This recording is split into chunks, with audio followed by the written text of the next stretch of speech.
நாடு கடுமையான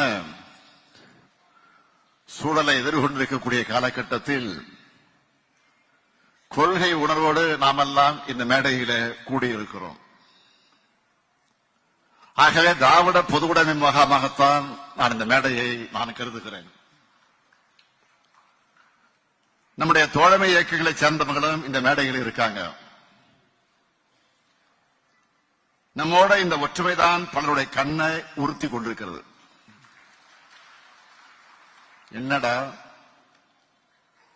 எத்தனை சதி செஞ்சாலும் எவ்வளவு குழப்பம் ஏற்படுத்தினாலும் எப்படிப்பட்ட போலி செய்திகள் எல்லாம் பரப்பினாலும் இவங்கெல்லாம் ஒற்றுமையா இருக்கிறாங்கன்னு வாயில வயிற்றுல அடிச்சுக்கிறது கூட புலம்பிக்கிட்டு இருக்கிறாங்க.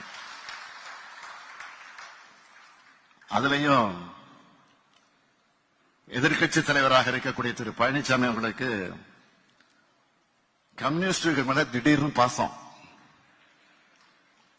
குபீர் பாசம் பொத்துக்கிட்டு வந்திருக்கு. அடிமைத்தனத்தை பற்றி பழனிசாமி பேசலாமா?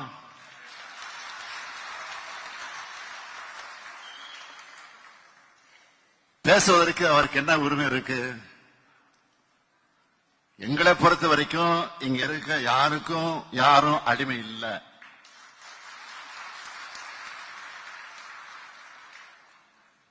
அடிமைத்தனத்திற்கு எதிராக கிளர்ந்தெழுந்த இயக்கம்தான் இங்க இருக்கக்கூடிய இயக்கங்கள்.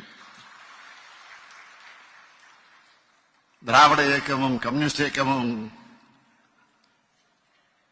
அதை பற்றி கொள்கைகளை பற்றி தெரியாத பழனிசாமி அவர்கள் விரக்தியில வாய்க்கு வந்ததெல்லாம் பேசுறாரு. அவருக்கு தெரிஞ்சது அவ்வளவுதான். அதுக்காக நம்மோட கூட்டணி தலைவர்களை மோசமா, மிக மிக மோசமா கொச்சைப்படுத்துறாங்க. நான் கேட்க விரும்பும்போது, கம்யூனிஸ்ட் தலைவர்களை விட நீங்க என்ன அதிகம் தியாகம் செஞ்சிட்டீங்களா?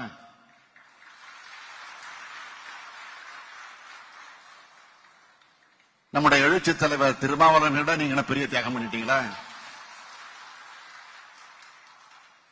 இங்க இருக்கக்கூடிய தலைவர்களை விட எதிரையாவது ஒரு இடத்துல நாங்க மிஞ்சி தியாகம் பண்ணிருக்கணும் உன்னால் நிரூபிக்க முடியுமா?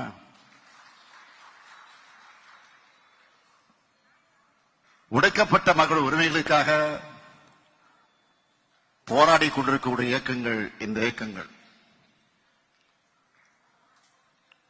அவங்களுக்கு இருக்கிறது மக்கள் மீதான உண்மையான அக்கறை இல்ல, பிரச்சனைகளுக்கு தீர்வு காண வேண்டும் என்ற அக்கறை அவங்களுக்கு இல்ல. அதனுடைய நோக்கமும் அவர்களுக்கு கிடையாது. பொழுதுவாரை தூற்றி அவதூறுகளை பரப்பி நம்ம கூட்டணி தலைவர்களை கலங்கப்படுத்தணும், எப்படியாவது கூட்டணியில விரிசல் ஏற்படுத்தணும் என்கிற மலிவான நோக்கத்தோடு இன்னைக்கு கலந்துகிட்டு இருக்கிறாங்க. நாங்க கூட்டணியில் இருக்கோம். கூட்டணியில் இருந்தாலும் நியாயமான கோரிக்கைகளை, விமர்சனங்களை வைக்க கம்யூனிஸ்ட் தோழர்கள் ஒருபோதும் தவறியது கிடையாது. நாங்களும் அவங்களுடைய கோரிக்கைகளை என்றைக்கும் புறக்கணிச்சது கிடையாது. அவங்களுடைய கருத்துக்களையும் கேட்கிறோம், விவாதிக்கிறோம், பலவற்றை உடன்படுகிறோம், அதுக்கான தீர்வை முன்னெடுக்கிறோம். இதுதான் ஜனநாயகம். அதனாலதான் தோழமை புரிதலோடு எங்களுடைய கூட்டணி பயணம் தொடர்ந்து கொண்டிருக்கிறது. நம்மை பொறுத்த வரைக்கும் சாதியவாதம், வகுப்புவாதம், பெரும்பான்மைவாதம், எதேச்சதிகாரம், மேலாதிக்கம் ஆகியவற்றை எதிராக ஜனநாயக சக்திகள் ஒற்றுமையாக பணியாற்றணும். ஏன்னா நம்முடைய லட்சியம் பெரியது. அந்த லட்சியத்துக்காகத்தான் நானும் நீங்களும் இந்த மேடையில் இருக்கோம். ஜனநாயகம், சமூக நீதி, சமதர்மம், சகோதரத்துவம் ஆகியவை நம்ம இணைச்சிருக்கு. ஜனநாயகத்திற்கு விரோதமானவர்கள், சமூக நீதிக்கு எதிரானவர்கள், சமதர்மத்தை வெறுப்பவர்கள், சகோதரத்துவம் வளரக்கூடாதுன்னு நினைக்கிறவங்க நம்முடைய தோழமைய, நம்முடைய கூட்டணிய விரும்பல. அதனால நமக்குள்ள எப்படியாவது பிளவை ஏற்படுத்தலாம்னு பாக்குறாங்க. நான் உறுதியோடு சொல்லுகிறேன், அவங்களுடைய சதி திட்டங்கள் ஒருபோதும் நிறைவேறாது. அதனாலதான் இந்த மாநாட்டிற்கு நம்முடைய தோழர் முத்தரசன் அவர்கள் வெல்க ஜனநாயகம் எழுச்சி மாநாடு என்ற பெயரில் இந்த மாநாட்டை அவர் எழுச்சியோடு ஏற்பாடு செய்திருக்கிறார். தோழர்களே, ஜனநாயகம் தான் இறுதியிலே வெல்லும். அதை வெல்ல வைக்க வேண்டிய பொறுப்பும் கடமையும் ஜனநாயக சக்திகளால் நமக்குத்தான் இருக்கு. அதிலும் இன்றைக்கு ஜனநாயகத்துக்கு அடிப்படையான தேர்தலையே ஒன்றிய பாஜக அரசு கேலி கூத்தாக்கி இருக்கிறது. ஒன்றிய பாஜக அரசு தேர்தல் ஆணையத்தை தன்னுடைய கிளை அமைப்பா மாத்திடுச்சு. தன்னாட்சி பெற்ற தேர்தல் ஆணையத்தை கீ கொடுத்த ஆடுற பொம்மையா மாத்திட்டாங்க. அதைத்தான் வருகிற போது நான் கேட்டுக்கொண்டே வந்தேன். டி ராஜா அவர்கள் அதை பற்றி அழுத்தமாக விளக்கமாக இங்கே குறிப்பிட்டு சொன்னார். தேர்தல் ஆணையர்களுடைய நியமனத்தில் தான் சதி செய்யறாங்கன்னு பார்த்தா, வாக்காளர் பட்டியலிருந்து தங்களுடைய சதியை தொடங்கிட்டாங்க. மக்களாட்சியை காக்க இந்த சதியை அம்பலப்படுத்தி இருக்கக்கூடிய நம்முடைய மக்களவை எதிர்க்கட்சித் தலைவராக இருக்கக்கூடிய அருமை சகோதரர் ராகுல் காந்தி அவர்களுக்கு இந்த மேடையிலிருந்து என்னுடைய பாராட்டுக்களை நன்றியை நான் தெரிவித்துக் விரும்புகிறேன். சகோதரர் ராகுல் காந்தி அவர் வச்சிருக்கக்கூடிய இந்த குற்றச்சாட்டுக்கு முறையான பதிலளிக்காத தேர்தல் ஆணையம் அவரை பிரமாண பாத்திரம் கொடுக்க சொல்லி கட்டளை போடுது. தேர்தல் நடைமுறைக்கு அடிப்படை ஆவணமே வாக்காளர் பட்டியல் தான். அதை துல்லியமாகவும் தவறுகள் இல்லாமலேயும் தயாரிக்கிறது தான் சுதந்திரமான நேர்மையான தேர்தலுக்கு முக்கியம். அதை கூட தேர்தல் ஆணையத்தால் சரியாக செய்ய முடியாதா?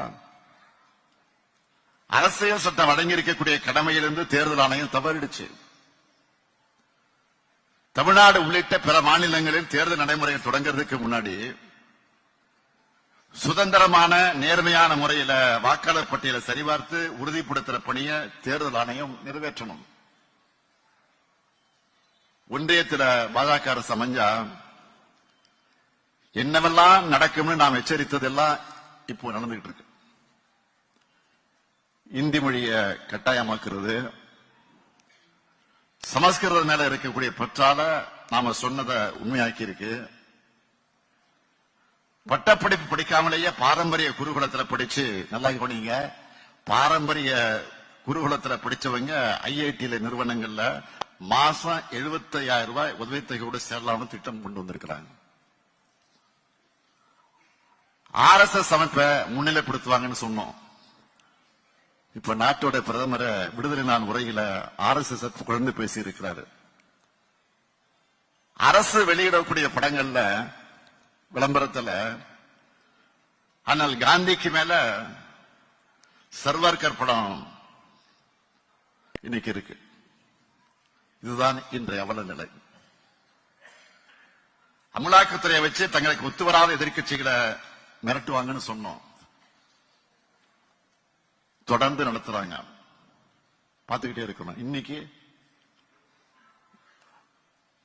அமைச்சராக இருக்கக்கூடிய நம்முடைய பெரியசாமி வீட்டுல ரெய்டு நடத்துறாங்க.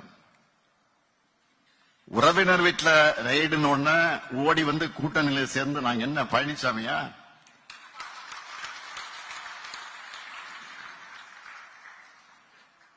எங்களை மிரட்ட நினைச்சவங்க தான் இப்ப மிரண்டு போயிருக்காங்க.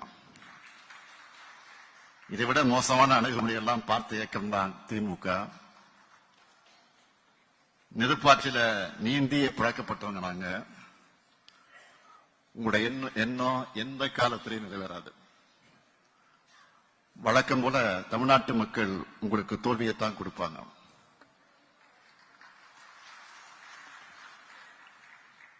தமிழ்நாட்டு மக்கள் அரசியல் தெளிவு உள்ளவர்கள், விழிப்புணர்வு மிக்கவர்கள். தமிழுக்கும் தமிழினத்துக்கும் தமிழ்நாட்டுக்கும் உண்மையா தொண்டாற்றக்கூடியவர்கள் யாருன்னு தமிழ்நாட்டு மக்களுக்கு நல்லா தெரியும். சமூக நீதி, சமநீதி, மாநில உரிமை, கூட்டாட்சி தத்துவம், மொழி உணர்வு, இன எழுச்சி ஆகியவற்றுக்காக உண்மையா உழைச்சி தியாகங்கள் செஞ்சது யாரு? நவீன தமிழ்நாட்டோட அனைத்து வளர்ச்சிக்கும் அடித்தல் அமைச்சது யாருன்னு தமிழ்நாட்டு மக்களுக்கு நன்றாகவே தெரியும். 2021 நம்ம மதச்சார்பற்ற முற்போக்கு கூட்டணி வெற்றி பெற்ற மாதிரியே 2026 நாம் தான் வெற்றி பெறப் போகிறோம். திராவிட மாடல் 2.0 ஆட்சியில இந்தியாவுக்கே வழிகாட்டக்கூடிய அளவுக்கு சாதனைகளை செய்வோம். அதுக்கு துணையா தோழர்கள் என்றைக்கும் இருக்கணும் நான் கேட்டுக்கிறேன். கம்யூனிஸ்டுகள் களத்தில் இறங்கினா எப்படிப்பட்ட வெற்றி வசமாகும். திமுகவினர், கம்யூனிஸ்டுகள், நம்ம கூட்டணி கட்சியினர் ஆகியோருடைய உழைப்புக்கு முன்னாடி எப்படிப்பட்ட சதி செயல்களும் நிற்கக்கூட முடியாது. ஜனநாயகம் வெல்ல களம் நிற்கும் அத்தனை தோழர்களுக்கும் என்னுடைய ரெட் சல்யூட்.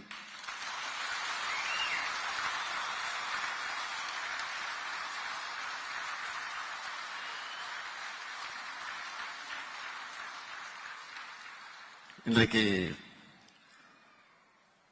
ஆட்சியை பொறுத்த வரைக்கும் எல்லா துறைகளிலும் முதலிடம் முதலிடம் முதலிடம் என்று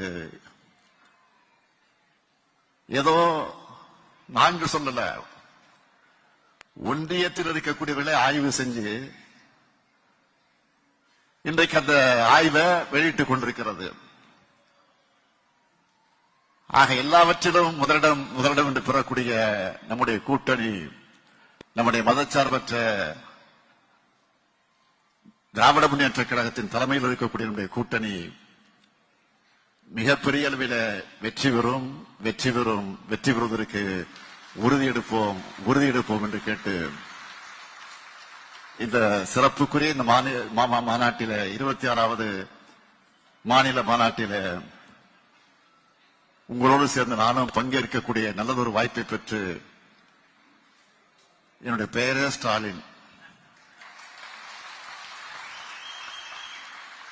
தலைவர் கலைஞர் அவர்கள் அடிக்கடி சொல்லுவார்கள், அண்ணாவை பார்த்திருக்காவிட்டால், பெரியாரை பார்த்திருக்காவிட்டால் நானும் இன்றைக்கு கம்யூனிஸ்டில் தான் இருந்திருப்பேன் என்று தலைவர் கலைஞர் சொல்லுவார். அதே உணர்வோடு தான் நானும் இருக்கிறேன். அந்த உணர்வோடு தான் நானும் இந்த நிகழ்ச்சியில, இந்த மாநாட்டிலே கலந்து கொண்டிருக்கிறேன் என்பதை மாத்திரம் எடுத்துச் சொல்லி, வாழ்க வெல்க கம்யூனிசம் என்று சொல்லி விடைபெறுகிறேன். நன்றி, வணக்கம்.